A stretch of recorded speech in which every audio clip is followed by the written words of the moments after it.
History ya mengwaga e 44 ya sekolo se e ile ke mollo o philegilego ka boedi ya lesometee maabane bošego. Badudi ba re bothata e ka sebe mohlagase ka gobane mollo o philegile ka nako yeo tikologo yeo e beng e sena le mohlagase. Barutwana ba sa tšhogile. We are forced to send them back home so that they must relax today. Tomorrow they must come back at school together with their parents so that we can explain to the parents what happened. Even though we don't know what the cause of the fire, because there was a big explosion before the fire started. We never have a doubt that this happened because there were load shedding, and this thing happened around about 10:30, and by then there was no electricity. So we even called the ESCOM to come and verify.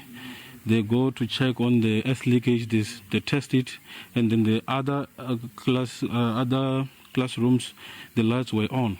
Ba gora thuto ba re ba rometse setlhopha sa ditsebi go lekola tshenyo e bakilego ke mollo.